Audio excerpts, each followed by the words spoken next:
दोस्तों, पूरी धरती में 71% पानी और 29% स्थल भाग है। समंदर वाला भाग इतना विशाल है जिसकी हम कल्पना भी नहीं कर सकते। और इसी विशालकाय समंदर के नीचे हजारों रहस्य हैं जिनके बारे में हमें पूरी तरह पता भी नहीं है। इन्हीं सभी रहस्यों में से एक कहानी है टाइटैनिक जहाज की, जिसे लेकर कहा गया था कि इसे ईश्वर भी नहीं डुबो सकते। मगर 15 अप्रैल 1912 को यह विशालकाय जहाज डूबा।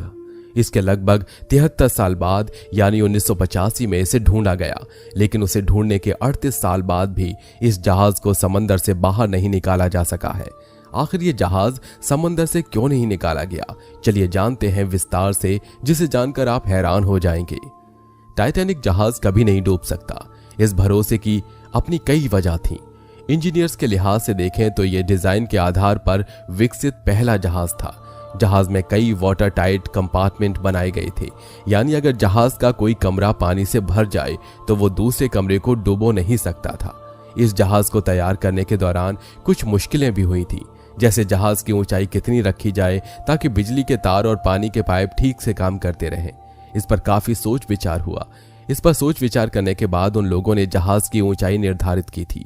पानी भरने की स्थिति में भी उन लोगों का आकलन था कि पानी की छत की ऊंचाई तक नहीं पहुंच पाएगा। उन्होंने छत पर भी सुरक्षित कंपार्टमेंट्स बनाए थे, लेकिन तब किसी ने आइसबर्ग से जोरदार टक्कर के बारे में नहीं सोचा होगा। टक्कर इतनी जोरदार थी कि जहाज की मुख्य बॉडी की आधी लंबाई तक सुराख हो गया था। ऐसी परिस्थिति में पानी छत तक पहुंच गया। जहाज में पानी पूरी तरह से भरने लगा था। ऐसी स्थिति में बचाव संभव नहीं होता है। आप पानी निकालने के लिए सभी पंप को सक्रिय कर सकते हैं, तमाम कोशिशें कर सकते हैं, लेकिन पानी जिस रफ्तार से अंदर आ रहा होता है उसी रफ्तार से बाहर नहीं निकाला जा सकता। टाइटैनिक जहाज के डूब जाने के बाद वैज्ञानिकों ने इसे ढूंढने की जी जान से कोशिश की। आखिरकार 1985 में अमेरिकी नेवी ऑफिसर और आर्कियोलॉजिस्ट रॉबर्ट बैलर्ड अपनी टीम के साथ टाइटैनिक को ढूंढने के मिशन पर निकल पड़े। फिर उन्हें पता चला कि आखिरकार टाइटैनिक कहां और किस हाल में है। जहाज को ढूंढने के बाद उसके कई रहस्यों के बारे में पता चला, जिसने पूरी दुनिया को हैरान कर दिया। वॉशिंगटन पोस्ट के मुताबिक टाइटैनिक समंदर के 12,500 फीट की गहराई में डूबा था। टाइटैनिक द न्यू एविडेंस की रिपोर्ट के मुताबिक यह जहाज डूबने से पहले सही सलामत था, लेकिन जैसे जैसे टाइटैनिक समंदर की गहराई में समाता गया, यह 2 हिस्सों में टूट गया। खोजकर्ताओं को जब जहाज का ये मलबा मिला तो उन्होंने पाया कि जहाज में मौजूद कई चीजें वैसी की वैसी ही हैं। जहाज को बाहर निकालने की बहुत कोशिश की गई, लेकिन वैज्ञानिक ये जान गए थे कि उसे बाहर निकाल पाना लगभग नामुमकिन है। आज की एडवांस टेक्नोलॉजी की मदद से भी टाइटैनिक को अब तक बाहर नहीं निकाला जा सका है और यह समंदर की गहराई में आज भी मौजूद है। आमतौर पर समंदर की गहराई में मौजूद चीजों को जिस तरह से बाहर निकाला जाता है, टाइटैनिक को उस तरह बाहर निकाल पाना संभव नहीं है। लेकिन हाईटेक सबमरीन और पावरफुल मैग्नेटिक टेक्नोलॉजी की मदद से शायद उसे बाहर निकालने की कोशिश की जा सके, पर इन कामों में बहुत सी मुश्किलों का सामना करना पड़ सकता है, जिसमें से सबसे बड़ा कारण है टाइटैनिक का वजन। इसका वजन करीब 46,000 टन है, जो कि बहुत ज्यादा है। दूसरा कारण है पानी का दबाव, जो जहाज के वजन को कई गुना ज्यादा बढ़ा देता है। टाइटैनिक जिस जगह डूबा था उसकी गहराई बहुत ज्यादा है, वहां चारों तरफ अंधेरा ही अंधेरा है। समुद्र की गहराई में तापमान भी 1 डिग्री सेल्सियस है। इन विपरीत परिस्थितियों का सामना करते हुए किसी इंसान का इतनी गहराई में जाना और फिर वापस लौट कर आना बहुत जोखिम भरा होता है। ऐसे में यहां से मलबे को निकाल कर लाना तो बहुत ही दूर की बात है। वैज्ञानिक भी इतनी पावरफुल सबमरीन नहीं बना पाए हैं जो इतने विशालकाय जहाज को आसानी से ऊपर ला सके। डेली मेल के मुताबिक शुरुआत में वैज्ञानिकों को इस जहाज को बाहर निकालने का कोई प्लान नहीं था, लेकिन फिर उन्होंने कुछ तरीकों के जरिए टाइटैनिक को बाहर निकालने का प्लान बनाया। इनमें से पहला प्रयोग था पिंग पोंग बॉल के जरिए जहाज को बाहर निकालना। वैज्ञानिकों ने तरकीब लगाई कि वे टाइटैनिक जहाज में पिंग पोंग बॉल भर देंगे ताकि ये सभी बॉल ऊपर की तरफ दबाव डालें। फिर ऐसे करके सबमरीन की मदद से जहाज को ऊपर खींच लेंगे। लेकिन यह प्लान फ्लॉप हो गया, क्योंकि कुछ वैज्ञानिकों ने यह तर्क दिया था कि पिंग पोंग बॉल समुद्र की गहराई में जाते ही फट जाएंगे। इसके बाद एक और तरकीब सोची गई। ये थी बड़े बड़े बलून्स को टाइटैनिक में बांधकर उसमें हीलियम गैस भर देंगे, फिर इससे अपने आप जहाज ऊपर आ जाएगा। लेकिन यह प्लान भी फ्लॉप हो गया, क्योंकि इतनी गहराई में जाकर लाखों बलून्स में हीलियम गैस भर पाना असंभव था। फिर वैज्ञानिकों ने तरकीब लगाई कि बर्फ की डेंसिटी पानी की तुलना में कम होती है और इसीलिए बर्फ पानी में तैरती है। उन्होंने सोचा कि अगर किसी तरह टाइटैनिक के पास के पानी को बर्फ में तब्दील कर दिया जाए तो ऐसे करने से जहाज पानी के ऊपर तक आ जाएगा। इस तरकीब का आइडिया था अमेरिका के इंजीनियर जॉन पियरे का, लेकिन एक के बाद एक सभी आइडियाज फ्लॉप होते गए। जॉन पियरे ने अपनी रिसर्च में बताया कि इसके लिए अधिक मात्रा में लिक्विड नाइट्रोजन की जरूरत पड़ेगी। यह आइडिया बेशक कमाल का था, लेकिन ब्रिटिश गैस कंपनी के मुताबिक इसे अंजाम देने के लिए करीब आधे मिलियन टन लिक्विड नाइट्रोजन की जरूरत होगी। तब सबके मन में ख्याल आया कि इतनी मात्रा में नाइट्रोजन समुद्र की गहराई तक ले जाना लगभग नामुमकिन है। ऐसे करके ये आइडिया भी फ्लॉप हो गया। इसके बाद एक शिप बिल्डिंग कंपनी ने आइडिया दिया कि सबसे पहले टाइटैनिक पर जमी गंदगी और जंग को साफ करना पड़ेगा। इसके लिए एक पावरफुल वैक्यूम क्लीनर की जरूरत होगी। फिर टाइटैनिक को एक मोटी सी लोहे की जंजीर से बांधकर उसे सबमरीन से जोड़ना पड़ेगा, जिससे उसे ऊपर लाया जा सके।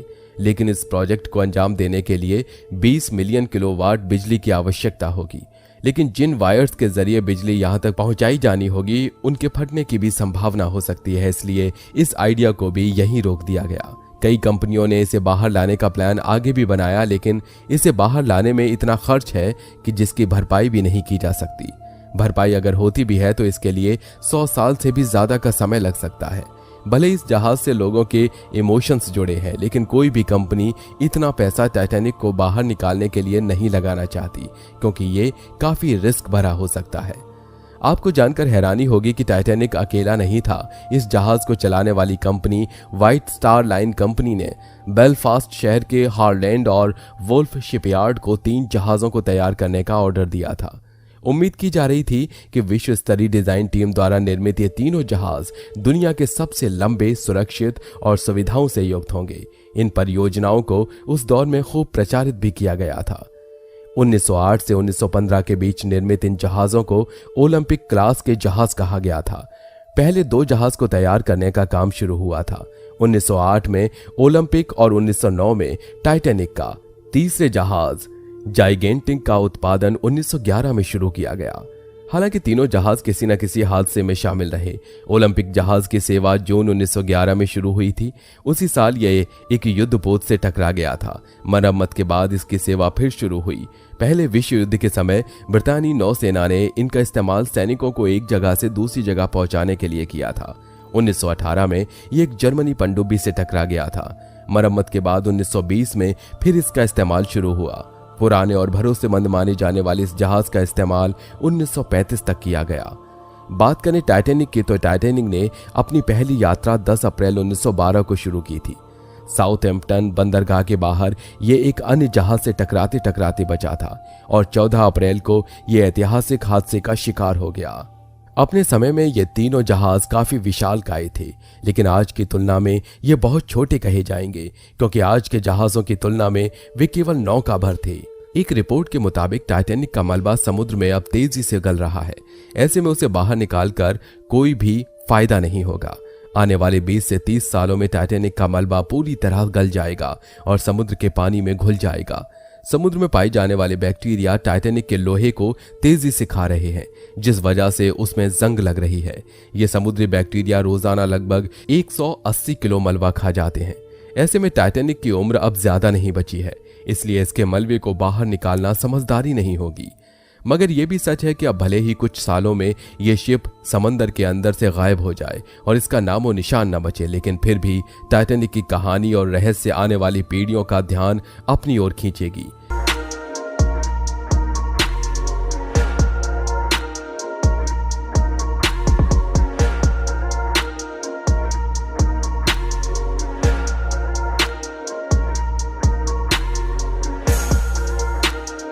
बाकी दोस्तों, आपका क्या कहना है हमें कमेंट बॉक्स में बताइएगा। और आपको ये वीडियो पसंद आई हो तो इसे लाइक शेयर जरूर करिए और हमारे चैनल को सब्सक्राइब करिए। साथ ही बेल आइकन को दबाना मत भूलिए, ताकि हमारी लेटेस्ट वीडियो की जानकारी आप तक तुरंत पहुंच सके।